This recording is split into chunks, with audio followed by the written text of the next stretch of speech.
के छोड़ दिया। ऐसा तो है नहीं कि कांग्रेस को पता नहीं था उस समय कि बिहार में क्या हो रहा है, या बिहार पिछड़ रहा है, या बिहार की जनता गरीब है, पलायन कर रही है, मजदूरी नहीं मिल, इनको रोजगार नहीं मिल रहा है। इन सब के बावजूद कांग्रेस ने यहाँ लालू जी का शासन चलवाया, क्योंकि उनको 20, 30, 40 सांसदों का लालच था। यही काम आज भाजपा कर रही है। आपको क्या लगता है कि पूरे देश में दूसरे दलों को तोड़कर खरीद कर सरकार बनाने वाली भाजपा बिहार में सबसे बड़ा दल होने के बाद भी सरकार नहीं बनाती है? क्यों? क्योंकि उसको यहाँ से 35-40 सांसद चाहिए, और उसको भी मालूम है कि नीतीश कुमार कुछ कर नहीं रहे। उसके लोगों ने, उनके नेताओं ने क्या बयान दिया है, अमित शाह ने क्या कहा, माननीय मोदी जी ने क्या कहा नीतीश कुमार के बारे में, किसी से छुपा हुआ नहीं। अभी 2 महीना पहले तो लोग चिल्ला चिल्ला के कह रहे थे कि बिहार को बर्बाद कर दिया। फिर नीतीश कुमार को क्यों बनाया? इसलिए बनाया है कि बिहार में समीकरण बनाकर 30-35 सांसद जीते। सांसद हम लोग का बिहार से जाता रहे, बिहार का जनता भोग रहा है तो भोगे, बिहार का जनता भीख मांग रहा है भीख मांगे, हम लोग के बच्चे जाकर गाली खाएं, मजदूरी करें, तो उससे कोई फर्क नहीं है। मोदी जी, बिहार में इतने बड़ी संख्या में लोग भाजपा को, मोदी जी को वोट दे रहे हैं। कोई नहीं पूछ रहा है कि मोदी जी रोज गुजरात जा रहे हैं इन्वेस्टमेंट सबमिट करने के लिए, 1 लाख करोड़ का बुलेट ट्रेन बना रहे हैं, गुजरात में तरक्की हो रही है। गुजरात से बीजेपी का एमपी जीता 26। आप मुझे बता दीजिए 10 वर्ष में मोदी जी एक दिन बिहार आए हों कि भैया बिहार में भी इन्वेस्टमेंट सबमिट होना चाहिए। मान लीजिए कि यूपी में 10 लाख, अभी कल आए थे शायद, 10 लाख करोड़ का कह रहे हैं कि इन्वेस्टमेंट हो रहा है। मान लीजिए हम लोग बिहार गरीब राज्य, हम लोग यहाँ 50,000 करोड़ का ही इन्वेस्टमेंट के लिए आ जाते, 10 वर्ष में एक बार भी नहीं आए। लेकिन यहाँ की जनता बेवकूफी में या समझिए ना समझी में उसी मोदी जी को जाके वोट दे रही है, या मजबूरी में वोट दे रही है, और इसीलिए हम लोग के बाल बच्चे भोग रहे हैं। एक बड़ा सवाल है सर, विश्वास यात्रा तेजस्वी यादव जी कर रहे हैं और पद यात्रा प्रशांत किशोर यादव जी भी कर रहे हैं। उधर गांधी जी के विचारधारा से जुड़ करके राहुल गांधी जी भी कर रहे हैं। तो क्या लगता है प्रशांत किशोर कहाँ, पद यात्रा किस रूप में? आपका सवाल ही नहीं समझे, लेकिन अगर आप कह रहे हैं कि बहुत यात्रा हो रही है तो पुनः दोबारा लोकतंत्र है, हर आदमी अपना प्रयास करने के लिए स्वतंत्र है ना। सवाल आपका समझ लिए, आप इतना ने उसको घुमा दिया कि आप खुद ही नहीं बता पा रहे कि आप क्या पूछना चाह रहे हैं। लोकतंत्र है, दलों को, नेताओं को हर तरह का पब्लिक के बीच में जाकर प्रयास करने का की स्वतंत्रता है। फर्क समझिए, राहुल गांधी कांग्रेस के नेता हैं और वो कांग्रेस के लिए वोट मांग रहे हैं और उसके लिए पदयात्रा कर रहे हैं। तेजस्वी यादव अभी कल तक उप मुख्यमंत्री थे, वहां से झटक कर नीतीश कुमार ने किनारे लगा दिया, तब उनको जनता का याद आ रहा है। प्रशांत किशोर का कोई दल नहीं है, प्रशांत किशोर वोट नहीं मांग रहे हैं, प्रशांत किशोर ये नहीं कह रहे हैं कि हमको जिताकर मुख्यमंत्री बना दीजिए। प्रशांत किशोर ये अभियान चला रहे हैं बिहार की जनता को ये बताने के लिए कि तुमने सबकी चिंता की, तुमने जात की चिंता की, तुमने राष्ट्रवाद की चिंता की, तुमने विचारधारा की चिंता की, तुमने सामाजिक न्याय की चिंता की, तुमने लालू यादव की चिंता की, उनके बच्चे की चिंता की, तुमने मोदी की चिंता की। अब समय आ गया है, एक बार अपने बच्चों की चिंता कर लो, क्योंकि तुम्हारे बच्चे जब नहीं पढ़ेंगे, तुम्हारे बच्चे जब तक मजदूर अनपढ़ रहेंगे, तब तक चाहे मोदी बन जाए, लालू बन जाए, प्रशांत किशोर बन जाए, तुम्हारा और तुम्हारे परिवार का भला नहीं होगा। तो पदयात्रा के उद्देश्य में फर्क है। दूसरा, इसकी शुद्धता में फर्क है। ये पदयात्रा है तो हम 17-18 महीने से घर परिवार छोड़कर पदयात्रा ही कर रहे हैं। ऐसा नहीं है कि एक दिन रैली करने चले गए, एक दिन चुनाव लड़ रहे हैं। 18 महीना से घर परिवार छोड़कर पदयात्रा ही कर रहे हैं, गांव में ही रहते हैं। आप देख रहे हैं, हाँ, आपसे भी मिलने आए हैं तो किसी होटल सर्किट हाउस में नहीं गए हैं। और दूसरा, इस पूरी व्यवस्था में कोई सुरक्षा, कोई सिपाही, कोई हवलदार नहीं है। गांव-गांव पैदल ही जाते हैं। कोई भी व्यक्ति जो चाहे वो आकर मिल सकता है, बात कर सकता है, धक्का दे सकता है, गाली दे सकता है, आशीर्वाद दे सकता है। ये फर्क है।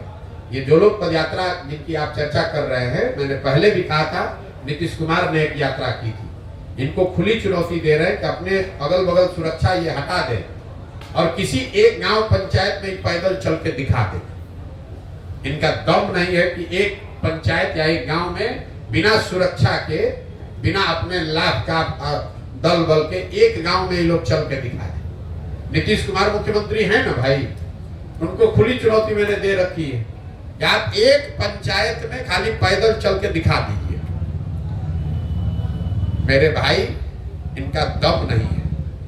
हम 18 महीना से गांव में ही चल रहे हैं, बिना किसी सुरक्षा के चलते हैं, सरेह में ही सोते हैं और 18 महीना से कर रहे हैं। हर जाति, हर वर्ग, हर समाज के लोग के पास गए हैं, सब ने हाथ उठाकर आशीर्वाद दिया है, सब ने कहा कि नहीं, जो आप प्रयास कर रहे हैं वो ठीक है। वो हमको वोट दे, हमको माने, हमको पसंद करे, वो अलग बात है, लेकिन कोई ये नहीं कह रहा है कि ना भैया आप बहुत गलत काम कर रहे हैं, इसको मत कीजिए। जिस गांव से भी गए हैं वहां पर लोगों ने यही कहा, ना भैया प्रयास तो आप ठीक कर रहे हैं, बात ठीक कर रहे हैं, ये फर्क है।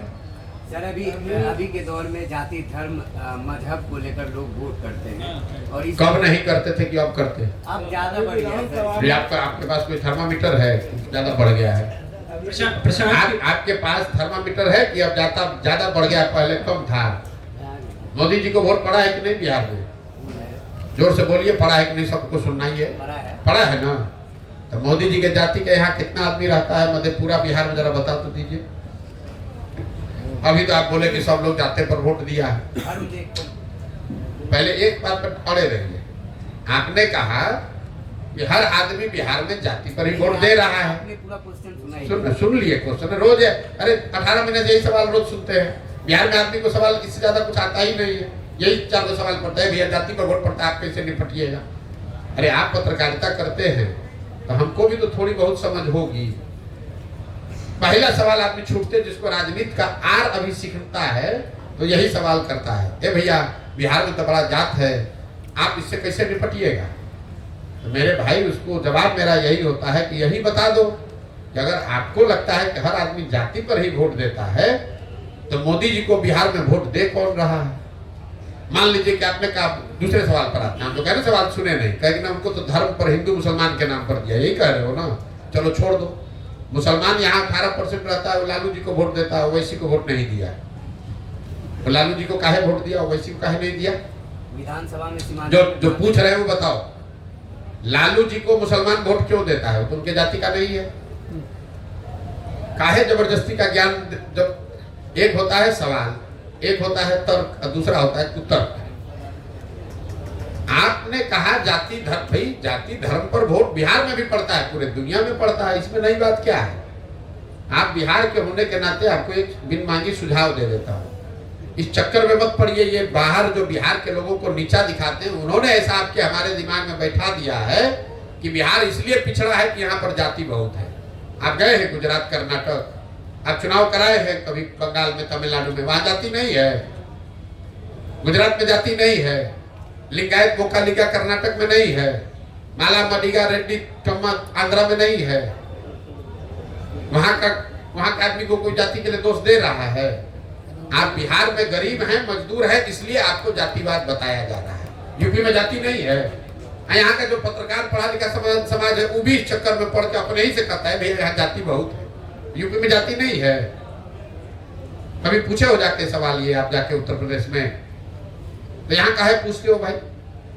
ये बिहार के और बिहार के लोगों के प्रति जो दुराग्रह बैठा दिया गया है लोगों के दिमाग में कि बिहार इसलिए गरीब है। अरे बिहार इसलिए गरीब है कि कांग्रेस ने यहाँ पर काम नहीं किया। बिहार इसलिए गरीब है कि लालू यादव यहाँ 15 वर्ष जंगल राज चला रहे थे तो कांग्रेस उसमें सहभागी थी। बिहार इसलिए गरीब है कि मोदी जी को गुजरात का ज्यादा चिंता है, बिहार का कम चिंता है। बिहार इसलिए नहीं गरीब है कि यहाँ जाति ज्यादा है। इसलिए मुझे गुस्सा आ रहा है कि आप पढ़े लिखे व्यक्ति हो और बिहार के होने के बाद अपने मुंह पर कीचड़ लगा रहे हो बिना किसी वजह के। समझते हो नहीं? आपको कोई दूसरा कहता, तो अगर कोई आदमी आकर गुजरात का कहता कि भाई बिहार में जाति बहुत है, तो आपको ये कहना चाहिए कि अगर बिहार में जाति बहुत है तो गुजरात के आदमी को बिहार में कैसे आदमी वोट दे रहा है? तो आप लोग उल्टे अपनी बात कर रहे हैं, भैया हम लोग यहाँ जाति बहुत है, इसीलिए गुजरात में जाते हैं तो आपको 4 लात मारता है, इसीलिए आप तमिलनाडु में जाते हैं तो आपको हमको गाली देता है। यहाँ के आदमी को समझ ही नहीं है। जमीन पर पड़ा हुआ कीचड़ अपने मुंह में लगा कह रहा है कि हमारा मुंह में देखो कीचड़ लगा है। आपने योगी आदित्यनाथ से कभी पूछा है कि भाई यूपी में आप जात का राजनीति कर रहे हैं कि नहीं कर रहे हैं? मोदी जी से, अमित शाह से कभी आपने पूछा है कि गुजरात में आप लोग जात का राजनीति करते हैं कि नहीं करते हैं? क्या बात करते हैं? पिछले विधानसभा में बहुत बड़ा राजनीतिक विशेषज्ञ बनने के चक्कर में आधा पत्रकार इसी में लगा हुआ है। भैया जाति पर राजनीति होता है, आप कैसे जीतिएगा? प्रशांत जी, पिछले विधानसभा में अखबारों में इश्तिहार देकर पुष्पम प्रिया चौधरी भी आई थी और खुद को सीएम कैंडिडेट कहा था। गांव में ये भी चर्चा है कि प्रशांत किशोर अभी पदयात्रा कर रहे हैं, भविष्य में ये भी ऐसा कर सकते हैं, लेकिन आपने पहले भी कह दिया है कि आप मुझे वोट मत दीजिए, विश्वास मेरे पे मत कीजिए। लेकिन पहला सवाल ये है कि अखबार में इश्तिहार देकर आपने पदयात्रा किया, भविष्य में ये पार्टी भी बन सकती है और चुनाव भी लड़ेंगे, तो चुनाव तो गांव के लोग लड़ेंगे जिसे आप चूज कर रहे हैं, लेकिन जो गांव में आपकी यूथ क्लब बन रही है उसमें अभी लोग नहीं जुड़ पा रहे हैं, प्रशांत किशोर की रणनीति को उनके बारे में नहीं जान पा रहे हैं। नहीं जान पा रहे तो नहीं जान पा रहे, आप काहे घबरा रहे? लोग ऐसा सोचते हैं सीएम कैंडिडेट, आप काहे घबरा रहे इतना? आप इतना घबराहट में हैं, मुश्किल ये है कि हमसे ज्यादा घबराहट यहाँ के पत्रकारों को है। मान लीजिए नहीं जुड़ रहा है, हमको जोड़ने में 10 बरस लगेगा, हमको घबराहट ही नहीं, आप काहे घबराए जा रहे हैं? यूथ क्लब क्यों बनाया गया है ये तो आपको मालूम है नहीं।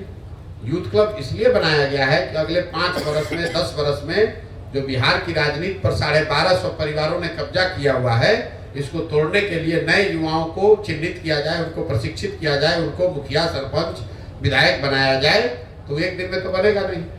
क्या जोड़ने के लिए क्या वो रैली निकालना है? क्लब में क्यों नहीं निकल रहा है? आप जो कह रहे नहीं जुड़ रहा है, इसका मतलब क्या है?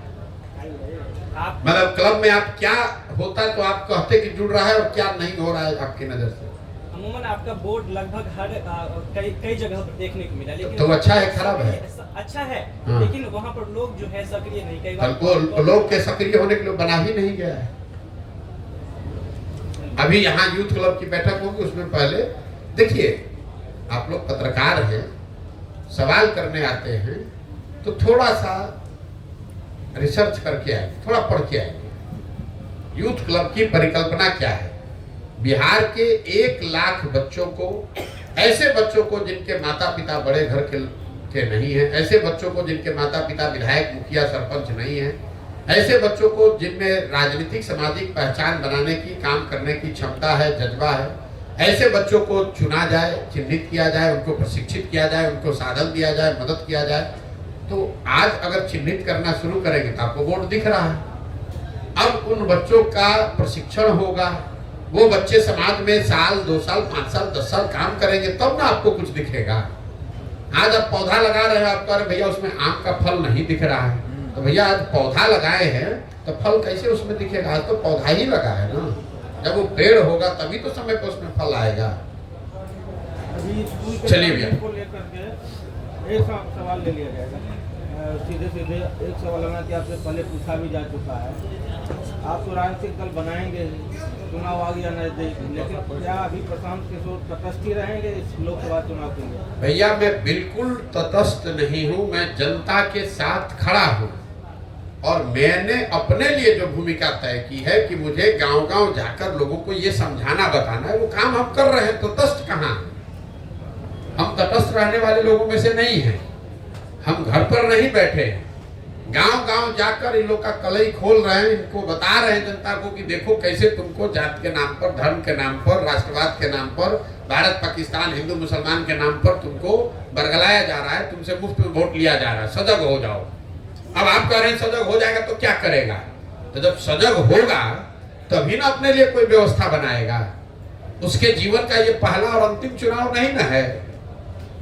पहले सजग होना जरूरी है, जब सजग होगा तो अपने आप नई व्यवस्था भी बना लेगा। बहुत बहुत धन्यवाद। भाजपा के 400 के दावे में कितना दम है? उनसे जाके पूछिए।